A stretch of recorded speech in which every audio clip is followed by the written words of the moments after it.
उम्मीद करती हूँ आप सब खैरियत से होंगे। कल हम लोगों ने एक्सरसाइज 1.1 की थी क्लास 9th की। उसमें हम लोगों ने मैट्रिक्स के बारे में पढ़ा था और रो और कॉलम के बारे में पढ़ा था। एक्सरसाइज 1.1 का एक क्वेश्चन सोल्व किया था, ऑर्डर ऑफ मैट्रिसेस और इक्वल ऑर्डर का पढ़ा था। आज हम टाइप ऑफ मैट्रिसेस पढ़ेंगे कि मैट्रिसेस की टाइप्स क्या हैं और कितनी हैं। हमारे पास मैट्रिसेस की 12 टाइप्स होती हैं, उनको हम डिस्कस करेंगे। पहली टाइप है रो मैट्रिसेस।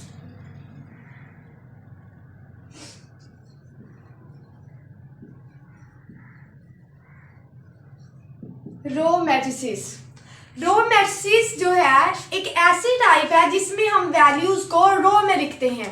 कल मैंने बताया था जो चीज़ें जो वैल्यूज हॉरिजॉन्टली लिखी हुई होती हैं, इस फॉर्म में लिखी हुई होती हैं, उन्हें हम रो कहते हैं। ये एक मैट्रिक्स है, इसके अंदर हम इस तरह से अगर वैल्यूज को लिखते हैं तो वो रो में लिखी हुई है। इस तरफ जो लाइन होती है ये रो की होती है। ये एक वैल्यू भी हो सकती है, इसे भी हम कह सकते हैं कि एक रो है, या इस तरह से हम लिख सकते हैं 2, 3, 3 मैट्रिसेस भी हो सकते हैं। जिन वैल्यूज को हम इस तरह से हॉरिजॉन्टल फॉर्म में लिख दें उन्हें हम कहते हैं कि ये हमारे पास रो मैट्रिसेस हैं। ठीक है। सेकंड टाइप है हमारे पास कॉलम मैट्रिसेस।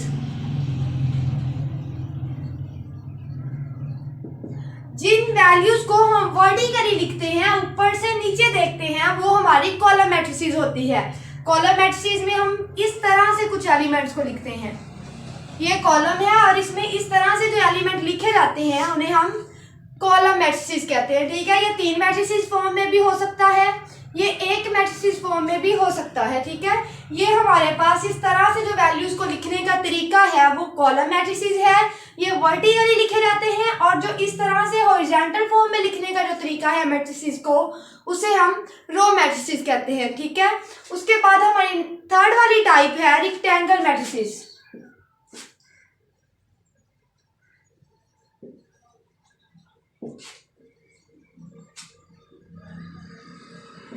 रेक्टेंगुलर मैट्रिसेस में एक हम कोई मैट्रिक्स ए लेते हैं और उसे हम इस तरह से लिखते हैं। कोई मैट्रिक्स ए ले लिया और इसे हमने इस तरह से लिख लिया, जिसमें number of rows not equal to number of columns, number of rows number of column के इक्वल ना हो, उसे हम रेक्टेंगुलर मैट्रिसेस कहते हैं। ठीक है।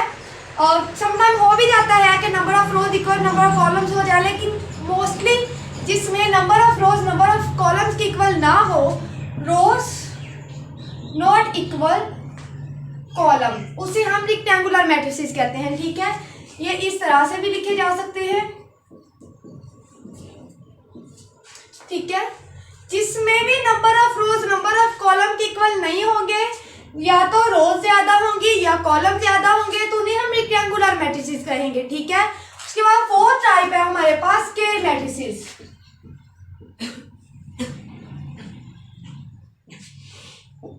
स्केल मैट्रिसेस एक ऐसी मैट्रिसेस है जिसमें number of rose is equal number of columns. Number of रोज जिसमें नंबर ऑफ कॉलम के इक्वल होंगे उसे हम स्केल मैट्रिसेस कहेंगे। ठीक है।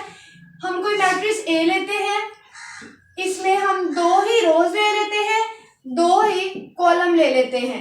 देखें, 2 ही रोज हैं और रोज हैं और 2 ही कॉलम्स हैं, और जिसमें number of rows equal number of column हो उसे हम स्केल मैट्रिसेस कहेंगे। वो इस तरह से भी हो सकते हैं। एक एम मैट्रिक्स लिया,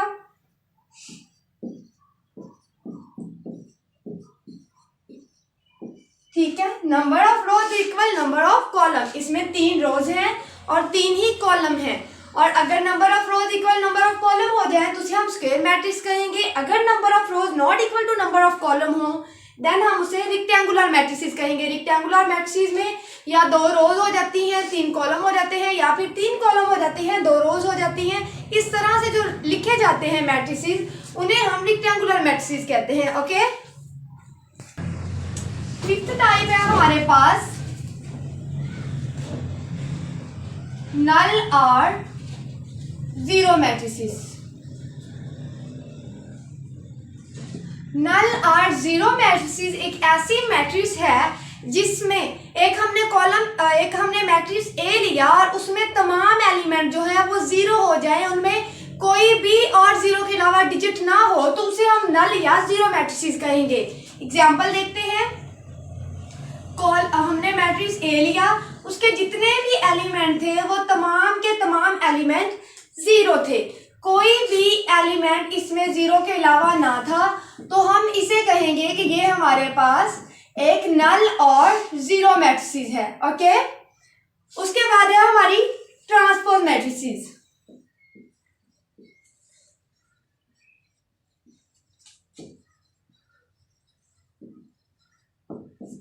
ट्रांसपोज मैट्रिसेस में हम रो को कॉलम में चेंज करते हैं एंड कॉलम को रो में चेंज करते हैं।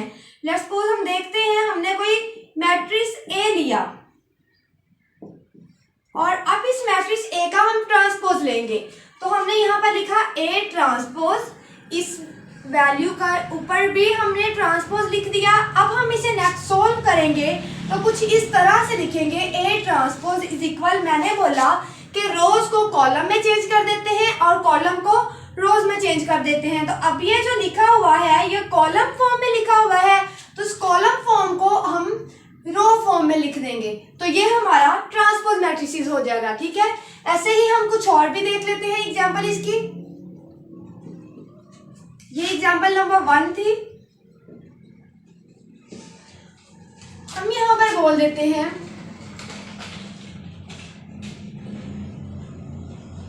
हमने ये एक मैट्रिक्स बी ले लिया। अब इस मैट्रिक्स बी को हम रोज को कॉलम में और कॉलम्स को रो में चेंज करेंगे, तो बी ट्रांसपोज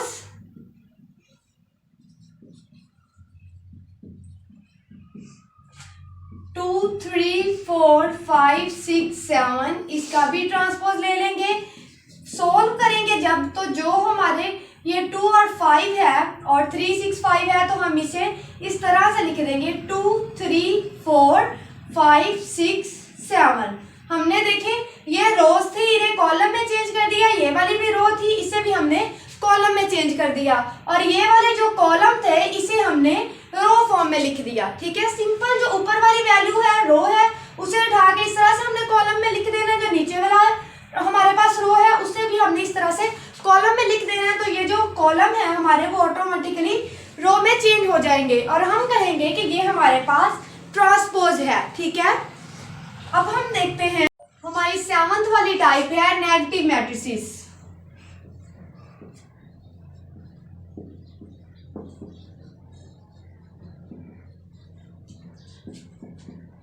नेगेटिव मैट्रिसेस एक ऐसी मैट्रिसेस है जिसमें हम एक मैट्रिक्स ए लेंगे और उसको हम माइनस ए से फिर मल्टीप्लाई करवा देंगे। जैसे ही हम मैट्रिक्स ए को माइनस से मल्टीप्लाई करवाएंगे तो हमारे सारे जो एलिमेंट्स हैं उनके साइंस चेंज हो जाएंगे, जो प्लस होंगे वो माइनस हो जाएंगे, जो माइनस होंगे वो प्लस हो जाएंगे। तो हम एग्जांपल से देखते हैं, ए इज इक्वल माइनस ए, ये हमारा नेगेटिव मैट्रिसेस होगा। हमने ए लिया और उसके एलिमेंट कुछ इस तरह से ले लिए। ठीक है, अब हम इनका माइनस से मल्टीप्लाई इनको करवा देंगे, यहाँ पर भी माइनस लिखेंगे, यहाँ पर भी एक दफा माइनस लिख के सारे एलिमेंट वैसे ही लिख देंगे। ठीक है, अब इन एलिमेंट्स को हम माइनस के साथ मल्टीप्लाई करवाएंगे, यहाँ माइनस है और यहाँ पर कोई इलामत नहीं, इस मीन यहाँ पर प्लस है। प्लस जब माइनस से मल्टीप्लाई होगा तो वो माइनस हो जाएगा, -1। माइनस जब माइनस से मल्टीप्लाई होगा तो वो प्लस, और यहाँ पर भी प्लस माइनस से माइनस, प्लस माइनस से मल्टीप्लाई होगा तो माइनस। अब देखें ए के जितने एलिमेंट थे, एलिमेंट तो वही है लेकिन उनके जो साइन है वो चेंज हो गए हैं, तो जो साइन चेंज होने का है अमल वो हमारा नेगेटिव मैट्रिसेस कहलाएगा। ठीक है, उसके बाद हमारी 8 वाली टाइप है सिमेट्रिक मैट्रिसेस।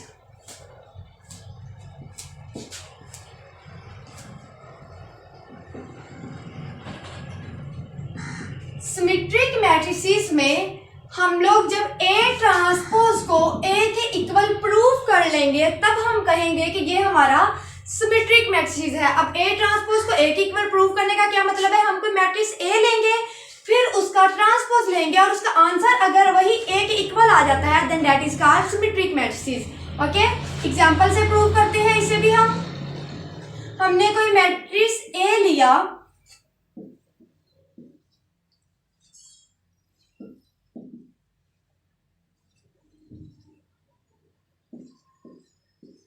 ठीक है, ये हमने कोई मैट्रिक्स ए ले लिया। अब हम इस मैट्रिक्स ए का ट्रांसपोज लेंगे।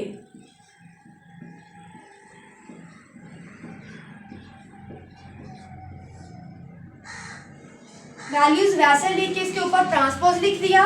अब हम इसको सोल्व करेंगे तो जो रोज है वो कॉलम में चेंज हो जाएंगी, जो कॉलम है वो रो में चेंज हो जाएंगे। ये हमारे पास कॉलम है तो ये कॉलम मैंने क्या बोला कि ये रो में चेंज हो जाएगा, 1 2 3, ठीक है। इसके बाद सेकंड कॉलम है, इसे भी हम इसी तरह से रो में चेंज कर देंगे। लास्ट वाला जो कॉलम है थर्ड वाला, इसे भी हम रो में चेंज कर देंगे। तो देखें हमारा जो ट्रांसपोज ए है वो ए कॉलम के ए मैट्रिसेस के इक्वल प्रूव हो गया है, ठीक है। तो ये हमारा कौन सा मैट्रिसेस बन जाएगा, सिमेट्रिक मैट्रिसेस, ठीक है। उसके बाद हमारी 9 वाली टाइप है स्क्यू सिमेट्रिक।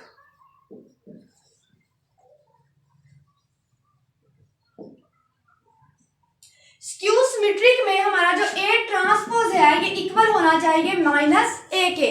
जैसे सिमेट्रिक में हमारा ए ट्रांसपोज ए के इक्वल हुआ था, तो स्क्यू सिमेट्रिक में हमारा जो ए ट्रांसपोज है ये माइनस ए के इक्वल प्रूव होना चाहिए, ठीक है। एग्जाम्पल से हम इसे प्रूव करते हैं। एग्जाम्पल हम कोई ले लेते हैं। हमने मैट्रिसेस ए लिया और उसके बाद हमने ले लिया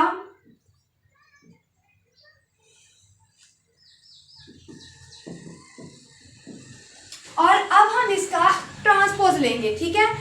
ट्रांसपोज लेने के बाद हम उसी को माइनस से मल्टीप्लाई करवाएंगे तो ये हमारा माइनस ए के इक्वल प्रूव हो जाएगा, ठीक है। ए का ट्रांसपोज लेते हैं, डायरेक्टली ट्रांसपोज ले लेते हैं। हमने यहाँ पर ट्रांसपोज लिख दिया हुआ है। अब ये जो रोज है इन्हें कॉलम में चेंज कर देंगे, जो कॉलम है उन्हें रोज में। तो ये हमारे पास कॉलम है, ये रो में चेंज हो गया, ठीक है। ये हमारे पास कॉलम है, इसे भी रो में लिख देंगे और इस कॉलम को भी हम रो में लिख देंगे, ठीक है। अब देखें, अभी तो ये हमारा जो ए ट्रांसपोज है ये ए के इक्वल नहीं आ रहा, क्योंकि इसमें यहाँ पर जो वैल्यूज पॉजिटिव में थी वो यहाँ पर आके नेगेटिव में हो गई हैं। हम इसे मल्टीप्लाई करेंगे माइनस से, ठीक है। माइनस से जैसे ही मल्टीप्लाई करेंगे, हमने यहाँ पर ही माइनस से भी मल्टीप्लाई कर दिया, तो जीरो के साथ कोई भी साइन मल्टीप्लाई हो तो वो तो जीरो रहेगा, उसके साथ कोई साइन नहीं आएगा। माइनस माइनस प्लस तो +2, माइनस माइनस प्लस तो +3, यहाँ पर -2 हो जाएगा।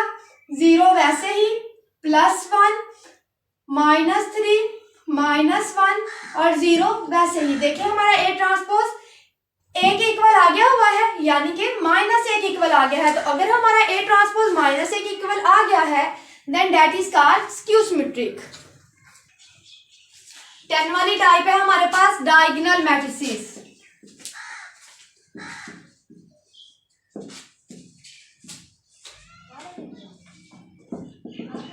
डायगोनल मैट्रिसेस में हमारे पास जो मेन इंट्रीज हैं, डायगोनल इंट्रीज हैं, वो कोई ना कोई एलिमेंट होने चाहिए, उसके अलावा जो बाकी हैं वो सारे जीरो हों। डायगोनल इंट्रीज जो है वो नॉन जीरो हो और उसके अलावा जितनी एलिमेंट है वो सारे जीरो हों, then that is called diagonal matrices. तो हम इधर साथ साथ देखेंगे कि डायगोनल इंट्रीज कौन सी होती हैं। हमने कोई मैट्रिक्स बी ले लिया, इसमें हमने 1 0 0 0 3 0 0 0 5 लिख दिया। इसमें अब ये जो है ये वाली प्लेस, इसे हम कहते हैं डायगोनल इंट्रीज, ठीक है। तो ये नॉन जीरो हो, बाकी जितने भी हैं वो जीरो हो जाए, then that is called diagonal matrices. इसकी कोई और एग्जांपल भी हम देख लेते हैं। कॉलम सी ले लेते हैं, 2 0 0 6, ठीक है।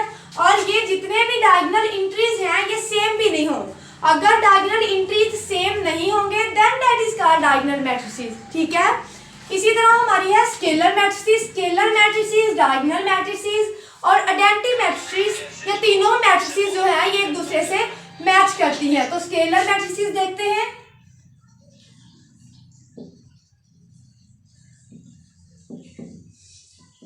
स्केलर मैट्रिसेस मैट्रिसेस ऐसी मैट्रिसेस है जिसकी जो डायगोनल एंट्रीज है वो सेम हो और नॉन जीरो हो, सेम भी हो और नॉन जीरो भी। देखें डायगोनल जो मैट्रिसेस है इनमें कोई भी कंडीशन नहीं है कि जो डायगोनल एंट्रीज है वो सेम हो, इनमें है कि वो डिफरेंट हो। लेकिन जो स्केलर मैट्रिसेस है उनकी कंडीशन है कि डायगोनल एंट्रीज जो है वो लाजमी तौर पर सेम होनी चाहिए, और अगर स्केलर मैट्रिसेस की डायगोनल एंट्रीज सेम हो जाती हैं then that is called diagonal matrices also. ठीक है, तो हम देखते हैं इस एग्जांपल से। हमने कोई कॉलम M ले लिया,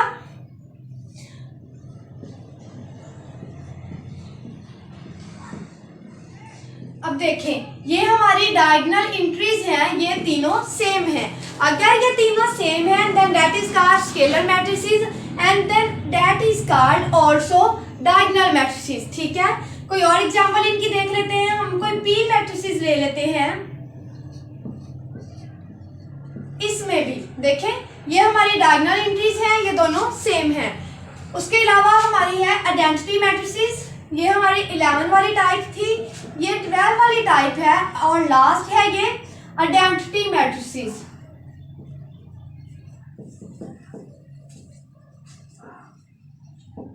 ठीक है, आइडेंटिटी मैट्रिसेस की कंडीशन एक तो ये है कि इसके जो डायगोनल मैट्रिसेस हैं वो 1 हो, बाकी जितने भी हैं वो 0 हो, और दूसरी कंडीशन ये है कि हम इसे I से डिनोट करते हैं। ठीक है, आइडेंटिटी मैट्रिसेस को हम I से ही डिनोट करेंगे, इसे हम I1 का नाम दे देते हैं, 1 0 0 1। देखिए ये जो डायगोनल एंट्रीज हैं ये मस्टली 1 होनी चाहिए। ठीक है, कोई और एग्जांपल देख लेते हैं, I2 से बोल देंगे।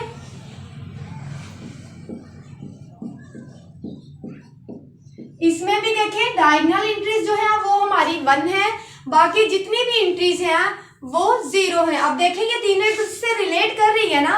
हर स्केलर और आइडेंटिटी मैट्रिसेस जो होते हैं वो डायगोनल मैट्रिसेस जरूर होते हैं। ठीक है, लेकिन हर डायगोनल मैट्रिसेस स्केलर और आइडेंटिटी मैट्रिसेस नहीं होता। ठीक है, ये हमारे कुछ पॉइंट है। Every identity and scalar matrix is diagonal matrices।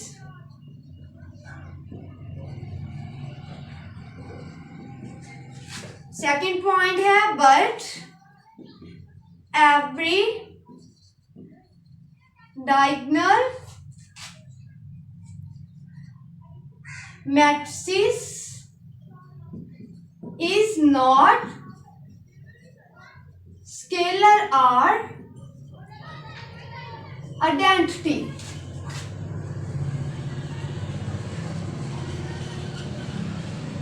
ठीक है, हर स्केलर और आइडेंटिटी मैट्रिसेस जो होती हैं वो डायगोनल मैट्रिसेस लाजमी होती हैं, लेकिन हर डायगोनल मैट्रिसेस जो होती हैं वो स्केलर या आइडेंटिटी मैट्रिसेस नहीं हो सकती। देखें डायगोनल मैट्रिसेस में डायगोनल एंट्रीज जो थी उनके अलावा बाकी जो सारे हैं वो 0, इसमें भी डायगोनल एंट्रीज के अलावा बाकी सारे 0, और इसमें भी डायगोनल एंट्रीज के अलावा बाकी सारे 0।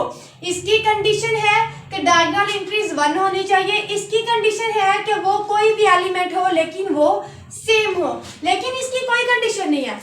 डायगोनल एंट्रीज चाहे सेम हो चाहे सेम ना हो, चाहे 1 हो चाहे जो मर्जी हो जाए, लेकिन डायगोनल एंट्रीज के अलावा बाकी एलिमेंट 0 हैं तो वो डायगोनल मैट्रिसेस बनेगी। ठीक है, इसीलिए हर स्केलर और आइडेंटिटी मैट्रिसेस डायगोनल है, लेकिन हर डायगोनल मैट्रिसेस आइडेंटिटी और स्केलर नहीं है। ठीक है।